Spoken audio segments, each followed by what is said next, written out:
नमस्ते देव जी। नमस्ते। आपका हमारे शो मंच में स्वागत है। धन्यवाद आपका और शुभकामनाएं आपके इस चैनल के लिए और आपके इस प्रोग्राम के मंच के लिए बहुत बहुत शुक्रिया। तो देव जी बताइए कि आप थोड़ा सा अपने बारे में बताइए कि कैसे क्या रहा आपका करियर। जी, मेरा नाम देव यादव है और मैं पेशे से टीचर हूँ और मेरा परिवार में पिताजी, माताजी और मेरे 2 बहनें और मैं और मेरी शादी, मेरी वाइफ, मेरे 2 बच्चे।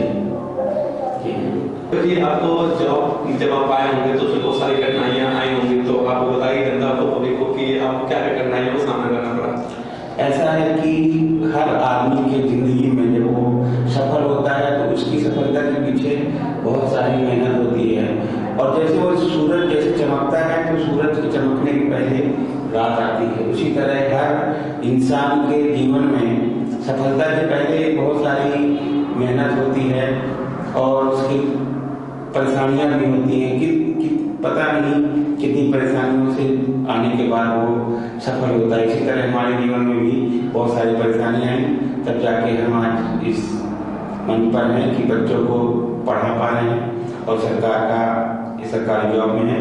इसके लिए ईश्वर का और माता पिता का बहुत बहुत शुक्रिया। हाँ, तो ये बताइए कि जब होते हैं ना, जब जॉब हमारे पास नहीं होती, जब जॉब होती है तो लोगों का रिएक्शन हमारे प्रति क्या होता है? जैसे आपके पास जॉब नहीं रही होगी तो लोग कैसे आपसे बात करते रहे होंगे, और जॉब लगने के बाद ये तो रिश्तेदारों में या दोस्तों में कैसा रिएक्शन रहा?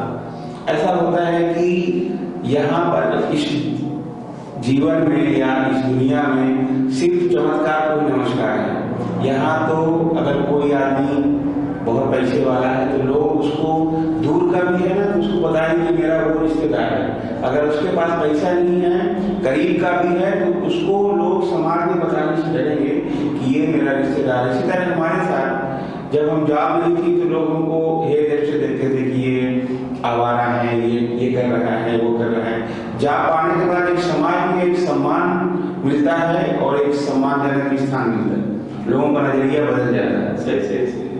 तो ये बताइए कि आप जॉब से पहले पॉकेट खर्चे के लिए तो आप क्या करते थे?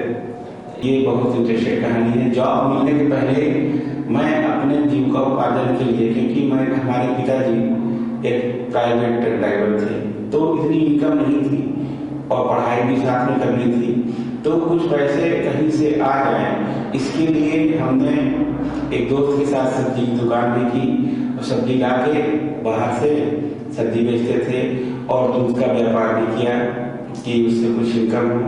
और दूध का व्यापार करने के साथ साथ एक दोस्त के साथ क्रीम की मशीन भी लगाई थी, तो क्रीम भी बेचते थे और दुकानों से लेके कुछ गुटखा, राखी, ये सब चीजें ला के दुकानों में सप्लाई करते थे और वहां से पैसा मिलता था। तो ये बताइए आप कितने फिट हैं और स्मार्ट भी हैं, इसका क्या राज है? कुछ करते हैं इसके लिए आप? ये तो आपका नजरिया है कि आप हमें स्मार्ट कर रहे हैं। इसके साथ क्या है ना, डेली मेरा रूटीन वर्क है कि मैं सुबह शाम जिम करता हूँ।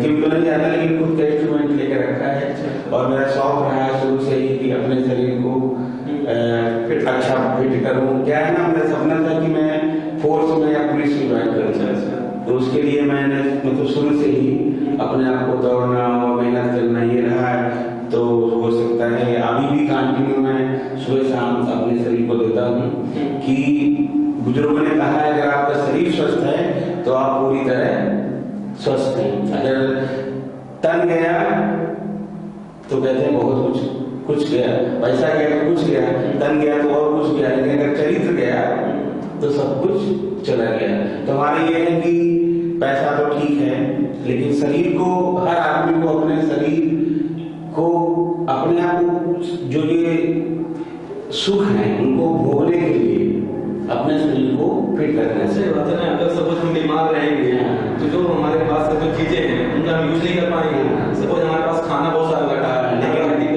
लेकिन हमारा स्वास्थ्य नहीं, सपोज हमको डायबिटीज हो गई, अगर डायबिटीज तो मीठा खा नहीं सकते, मिठाई तो रखी है, तो इसीलिए हमारा शरीर फिट रहेगा तभी हम सब चीजों को खा सकते हैं, इंजॉय कर सकते हैं। तो मेरा सभी दर्शकों को और कोई जो भी हैं अपने आसपास और अपने साथियों को मेरा ये राय है कि आप अपने शरीर को, जितना आप अपने शरीर को तपाएंगे, जितना काम लेंगे, आराम तलब जिंदगी आपको छोड़नी पड़ेगी, तभी आपका शरीर स्वस्थ रहेगा। सर्दी हो या गर्मी, अपने शरीर के लिए आपको ये मानिए कि हर आदमी को अपने शरीर के लिए डेली 15 से 20 मिनट योगा, दौड़ या जो भी वो कर सकता है उसको करना चाहिए। मतलब कि डेली रूटीन में कुछ चीजें हमको लाना पड़ेगा। जैसे अगर हम भोजन के बिना नींद नहीं आती या पढ़ने, उसी तरह भोजन साथ में पढ़ाई भी डेली आदमी को बुकें पढ़नी चाहिए, क्योंकि शिक्षा ही एक अच्छा मित्र होता है। किताबें व्यक्ति की सबसे अच्छी मित्र होती है, और शरीर अगर आपका स्वस्थ है तो आपको बहुत सब सारी दुनिया अच्छी लगेगी। अगर आपका शरीर स्वस्थ नहीं है, बहुत सारी बीमारियां हैं, तो आपके पास होते हुए भी आप उन चीजों को सुख नहीं हो पाते।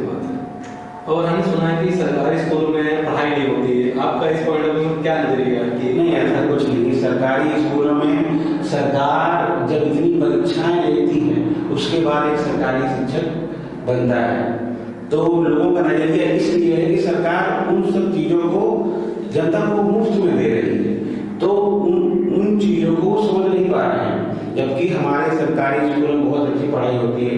पहले तो ऐसा था कि बहुत जितने भी आज आपको IAS, PCS, डॉक्टर, इंजीनियर मिलेंगे, सबका बैकग्राउंड यही है कि वो प्राइमरी स्कूल से ही पढ़कर गया है। तो लोगों को जो धारणा है धीरे धीरे बदल रही है और अपना नजरिया बदल रहे हैं। प्राइमरी स्कूलों में, सरकारी स्कूलों में पढ़ाई होती है और शिक्षक बहुत मनोयोग से पढ़ाता भी है। जैसे आप स्कूल में जाते हैं, बच्चों को पढ़ाते हैं, तो आपकी क्या प्राथमिकता होती है बच्चों के प्रति की? बच्चों कैसे क्या पढ़ाएं, कैसे क्या करते हैं आप? हमारा ये प्राथमिकता रहती है कि हम बच्चे को कितनी अच्छी विधि से, सरल विधि से, बिना डांट के उसको कितना ज्यादा से ज्यादा उसको सिखा दें, ताकि वो अपने जीवन में सफल होके उसे हमको भी गर्व होगा और बच्चे को भी, बच्चे के माता पिता को भी। देखिए उस अध्यापक ने पढ़ाया था तो हमारा बच्चा ये है। तो हमारा ये रहता है कि अपना सब कुछ बच्चे को सिखाने के लिए सब कुछ न्यौछावर कर दे। मेरे ख्याल से हर शिक्षक ये करता है। नहीं, करना भी चाहिए कि अगर सपोज गवर्नमेंट पैसा देती है तो उसका भी ट्रेड लाइसेंस होना चाहिए, और हर एक व्यक्ति का एक दायित्व होना चाहिए कि मतलब बच्चों के प्रति कि उसको अच्छे पढ़ाए तो वो भी आगे बढ़ सके। ये करता भी है। जो चाहे सरकार का कोई भी कर्मचारी हो, वो अपना 100 से ज्यादा % अपना जो भी सरकार की सरकारी योजनाएं हैं, बहुत लाभकारी योजनाएं हैं, तो हर कर्मचारी करता है। लोगों के मन में है जो धीरे धीरे बदल रहा है, क्योंकि हर बच्चा या हर गार्जियन चाहता है कि उसको जो भी संस्थान में एडमिशन मिले तो सरकारी मिले। जब उसको लग रहा है कि वहां पढ़ाई होती है, तभी तो उसकी इच्छा होती है IIT, AIIMS, medical college, engineering, कि मेरा बच्चा का एडमिशन वहां हो जहां पे सारी सरकारी संस्थान हो, जिससे वो सस्ते में, कम दरों में और अच्छी से अच्छी शिक्षा ग्रहण कर सके। और देखिए एक चीज है कि अगर घर में अगर एक जॉब लग गई, सब पति की लग गई, तो होता ना कि आज जो उनकी वाइफ होती है तो कहती है कि आप घर में रहो, घर का ही काम करो, आपको जॉब करने की जरूरत नहीं है। लेकिन हमने देखा है कि आप अपने आपकी वाइफ भी एक बिजनेस करती है, तो मतलब कि आप कैसे उनको मोटिवेट किए हैं कि आप खुद कहिए कि हमको जॉब बिजनेस करना है? वो खुद से मोटिवेट थी, क्योंकि उन्होंने ऑलरेडी DLED BTC किया हुआ है, BEd भी किया हुआ है, लगातार मेहनत करती रहती है, सरकारी तमाम अप्लाई करती रहती है, या किसी दुर्भाग्यवश अभी तक कुछ नहीं हो पाया। लेकिन उनकी खुद की इच्छा है कि मैं भी अपने पैरों में खड़ी हूँ। आपके साथ परिवार को आगे लाने के लिए मेरा भी इसमें योगदान होगा, तो वो ऐसा करती हैं और मुझे बहुत अच्छा लगता है। मैं उनके साथ घरेलू कामों में उनका सहयोग भी करता हूँ। मेरे ख्याल से हर आदमी को अपनी पत्नी के साथ उनके घरेलू कामों में भी सहयोग करना चाहिए, और पत्नी तो करती ही है बहुत सारे काम, तो ऐसा मेरे ख्याल से हर व्यक्ति को करना है। ऐसी बात है कि अगर हमारे की क्या होता है कि जो सैलरी होती है वो तो है ही कि इतनी आना ही है, लेकिन हमारे जो खर्चे है, बच्चों को आगे बढ़ाना है, तो खर्चे कुछ ज्यादा रहते हैं। अगर वाइफ भी सपोर्ट करेगी तो मतलब कि घर की कंडीशन बहुत अच्छी हो जाती है। हाँ, ये बहुत अच्छा विचार है, बहुत अच्छा है आपका प्रश्न। इसमें यह है कि देखिए अगर वाइफ भी करेगी काम तो एक इनकम बढ़ जाती है, क्योंकि अगर एक आदमी कमाएगा और खर्चे इतने सारे हैं आज के युग में। हर परिवार का ये सपना होता है कि मैं अपने बच्चों को अच्छी शिक्षा दूं। तो शिक्षा क्या है, आज की युग में थोड़ा महंगी है। तो जब दोनों काम करेंगे तो घर का खर्च जो भी होगा उसके व्यवसाय से या उसके जॉब से, और उसका जो सैलरी आएगी, कोई भी जॉब करेगा तो उसका बच्चों की पढ़ाई में और विकास में खर्च होगा। तो जैसे हमने एक ही चीज और सुनी आपके बारे में कि आप जब आपको टाइम मिलता है तो आपका घर की किसानियां भी करते हैं। हाँ, ये तो सौभाग्य है कि भगवान ने हमको, हमारे पूर्वजों ने ये किसानी खेती को छोड़ है हमारे पास। तो ये जब भी हमको समय मिलता है अपने खेत जाते हैं और अपनी माता जी के साथ खेत में सहयोग भी करते हैं और फसल उगा के, अपने कुछ जानवर भी हैं, दूध वगैरह भी हैं, तो उससे क्या होता है कि शुद्धता मिलती है। दुकान में जाइए तो हो सकता है लोग कहें कि बहुत अच्छा मेरा शुद्ध दूध है, घी है, सब्जी है, लेकिन अगर आप खुद उगाएंगे उसको तो इसमें आपको शुद्धता मिलेगी। एक तो शुद्धता मिलती है और आप एक्टिव भी रहेंगे और एक आपका समय बंद रहेगा कि इतने समय मुझे ये करना है, इतने समय ये करना है। और आज के युग में आदमी को फ्री नहीं रहना चाहिए, उसका कुछ न कुछ काम करता है जिससे वो बुराइयों से बचेगा और समाज में अच्छा संदेश भी जाएगा।